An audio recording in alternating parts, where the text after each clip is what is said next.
A few moments later. Hi guys, আসসালামু আলাইকুম। Welcome back to my YouTube channel. এখন বাজে সকাল 7:30। আজকে সকাল সকালে আমার কোচিংয়ে ক্লাস আছে, তাই আজকে আমি সকাল 7টায় ঘুম থেকে উঠেছি। ওঠার পরে ফ্রেশ ট্রেশ হয়ে আমি কিছুক্ষণ পড়াশোনা করলাম, আর এখন বাজে হচ্ছে 8:30। আমার ক্লাস হচ্ছে 9টায়। তো আর বেশিক্ষণ সময় নেই, এখন আমি যাব ঝটপট ব্রেকফাস্টটা করব। ব্রেকফাস্ট করা ছাড়া যদি আমি ক্লাস করতে যাই তাহলে ক্লাসের মধ্যে আমার মনোযোগী থাকবে না, আর অনেক বেশি ক্ষুধাও পাবে, পড়াও মাথায় কিছু ঢুকবে না। তো এখন যাব, ব্রেকফাস্ট করব, তারপরে একদম ঠান্ডা মাথায় ক্লাস করব। আজকে খুবই ইম্পর্ট্যান্ট একটা ক্লাস, ইম্পর্ট্যান্ট প্লাস অনেক বোরিং, অনেক ইনফরমেশন আছে এই ক্লাসটায়। তো খুবই ইম্পর্ট্যান্ট একটা ক্লাস। সো যাই, ঝটপট ব্রেকফাস্ট করি, তারপরে দেখা হচ্ছে। A few moments later. যাদের ক্যামেরা চাপ নেই ক্যামেরা চালু করতে পারেন, চেয়ার টেবিলে নেই চেয়ার টেবিলে আসতে পারেন, খাতা কলম না থাকলে নিয়ে বসতে পারেন।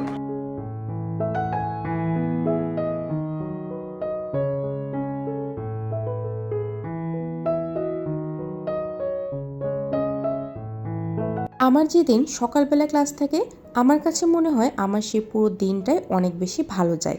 কারণ সকালবেলা উঠেই টিচারদের পজিটিভ কথাগুলো আমাদের মাইন্ডকেও কিন্তু অনেকটা পজিটিভ করে দেয়। প্লাস সারাদিনে পড়াশোনা করার জন্য অনেক বেশি মোটিভেশনও পাওয়া যায়। ক্লাসটা শুরু হওয়ার আগে তাড়াতাড়ি করে নাস্তা করেছি, তো চা খাওয়ার সময়ই হয়নি।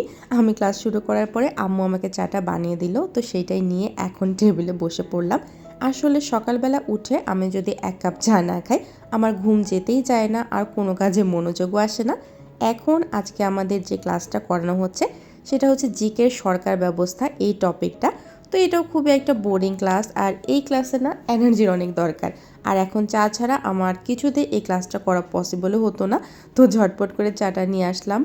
আর আজকের ক্লাসে প্রচুর লেখা আছে, যেহেতু এই ক্লাসটা মেইনলি হচ্ছে আমাদের ইনফরমেশন বেশি, আর অনেক জিনিস এখানে আমাদের টিচার লিখে দিচ্ছেন। তো খুবই একটা লং ক্লাস হবে আজকের ক্লাসটা।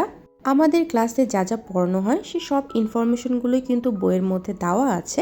তবে ক্লাস করার একটা বিশেষ সুবিধা হচ্ছে আমাদের টিচার সব ইম্পর্টেন্ট টপিকগুলো একসাথে খুব সুন্দর মতো গুছিয়ে দেয়।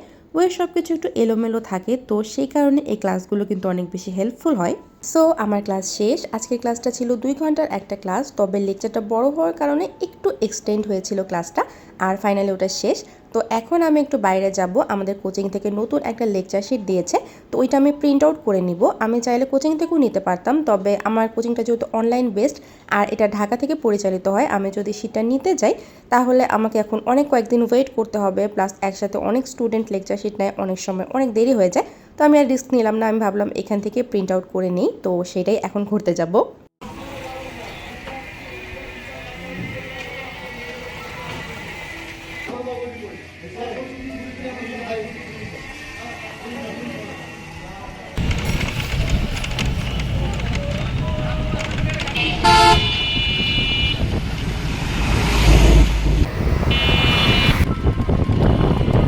2,000 years later.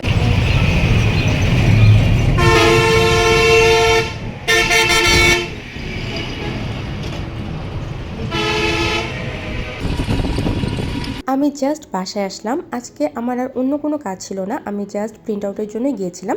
তবে আমার ভাগ্য খারাপ ছিল, ওখানে যাওয়ার পরে কারেন্টটা চলে গিয়েছিল, সে কারণে অনেকক্ষণ বসে থাকতে হয়েছে। প্লাস প্রিন্ট আউটের জন্য অনেকগুলো পেজ ছিল, তো সব কিছু মিলে অনেকটাই টাইম লেগেছে। তো বাসায় আসলাম, আর এখন হচ্ছে আমি ফ্রেশ ট্রেশ হবো, খাওয়া দাওয়া করবো। অনেক ক্ষুধা পেয়েছে, অনেকক্ষণ টাইম বাইরে ছিলাম, তারপরে একটু রেস্ট নিব, তারপরে আবার পড়তে হবে।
পড়ার মাঝখানে ছোট্ট একটা ব্রেক নিলাম। আজকের ওয়েদারটা এত সুন্দর, আমার মনে হচ্ছিল এইখানেই আমি বসে থাকি।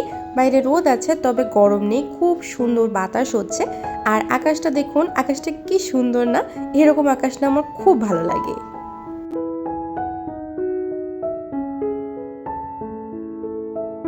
সো গাইস, আমার ব্রেক শেষ আর এখন হচ্ছে আমি ইংলিশ পড়বো।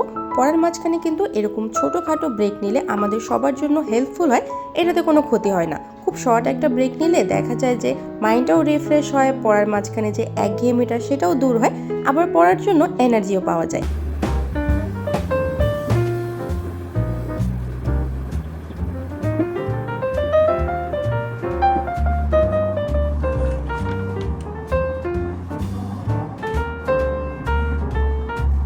গত সপ্তাহে আমার কোচিংয়ে ইংলিশের ক্লাস সবথেকে বেশি হয়েছে, যার জন্য আমার অনেক অনেক পড়া জমেছে। আবার সামনেই হচ্ছে আমার পরীক্ষা, তো তার জন্য সব কিছু আমার এই সপ্তাহে শেষ করতে হবে। তো আজকে ইংলিশের প্রচুর প্রচুর পড়া অ্যান্ড এটাই হচ্ছে আমি রাতে কমপ্লিট করব। তো আজকের জন্য এতটুকুই, সবাই ভালো থাকবেন, আল্লাহ হাফেজ।